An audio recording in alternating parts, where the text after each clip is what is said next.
the quiet town of Bethany Hill, nestled between dusty roads and rustling mango trees, there was one place parents spoke of with pride: Living Word Academy. It was a Christian private school known for its neat uniforms, high WAEC scores, and moral discipline. Children lined up every morning in rows, singing hymns under the rising sun. No child dared wear wrinkled socks or forget to say good morning, sir. And at the top of it all stood one man, Mr. Daniel Ajayi, the school's headmaster. He wasn't just a man. To many, he was a symbol. A father figure. A moral compass. With his calm voice, thick-rimmed glasses, and daily devotions during assembly, he made parents feel their children were safe, not just academically, but spiritually. Mr. Daniel is different, people said. He runs that school like a church. He fears God. In church, he sat in the front pew. In community meetings, he was always called to pray. Teachers feared him, students admired him, and parents trusted him.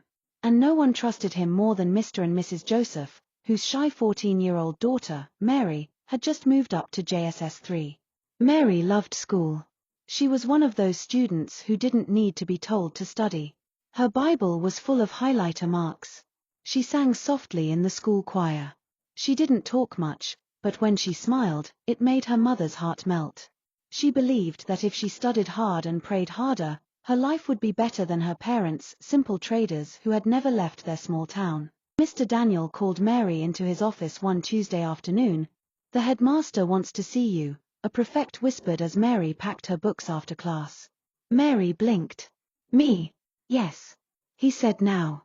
She dusted off her uniform, smoothed her hair, and walked toward the office near the staff room. She had never been inside before. The curtains always drawn. She knocked. "Come in, Mary," he said gently. Mary sat stiffly in the chair across from Mr. Daniel, hands on her lap, knees pressed together. He smiled gently. Too gently. "You're a bright girl, Mary. Quiet. God-fearing. Just the kind of girl the devil targets," he said. He pulled out a Bible from his drawer, read a verse about obedience, then said a short prayer over her. Then, the questions started. "Do boys talk to you in school? Have you ever done anything impure? Your body is changing. Are you aware of what that means in God's eyes?" Mary felt confused. Embarrassed. Then he stood up, walked around the table, and placed a hand on her shoulder. "Sometimes, God tests us by sending a father figure to guide us, physically, spiritually." He called it spiritual inspection. Said it was a holy covering to protect her from sin. He touched her hair, then her back, then places no teacher had the right to touch. Mary froze. She didn't speak. Her whole body felt like it had left the room. When it was over, he handed her a packet of cabin biscuits and told her, "Don't tell anyone. They won't understand." But when she came out of the office, something about her eyes had changed. She didn't tell anyone what happened, not even her mother. But that night, as she lay in bed, she cried quietly into her pillow. The next week, Deborah was called into his office. Then Esther. Then a younger girl named Grace. Grace was just 13. A quiet day student who always went straight home after school. She lived with her parents just 5 streets away from the school. Her mother works for Mr. Daniel's wife at her restaurant. That Thursday morning, Mr. Daniel had called her out of morning devotion. "You, Grace. Come see me after break time." Her friends giggled and nudged her. "Maybe you're getting a prize," one whispered. "Or he wants to recommend you for Scripture Union." But when Grace came out of the office almost 30 minutes later, she wasn't the same. She didn't talk. She didn't look at anyone. And she walked, funny. One leg dragging slightly. Her steps slow. Her face pale. That evening, at home, her mother noticed the stains first. Blood. On her uniform. And most painfully in her underwear. "Grace," her mother cried.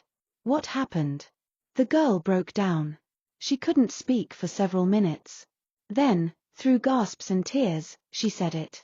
It was Mr. Daniel. Silence. Her father sat up straight. "What did you say?" "He told me to sit down. Then he locked the door. He said he needed to check me. He said God." But before she could finish, her mother slapped her. Shut up.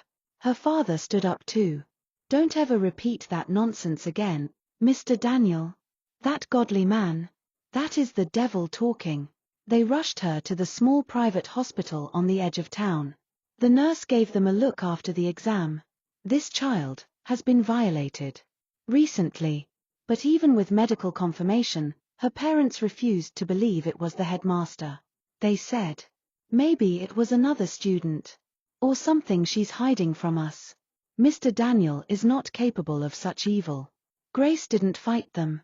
She just sat on the hospital bed, staring at the wall. Silent. Small.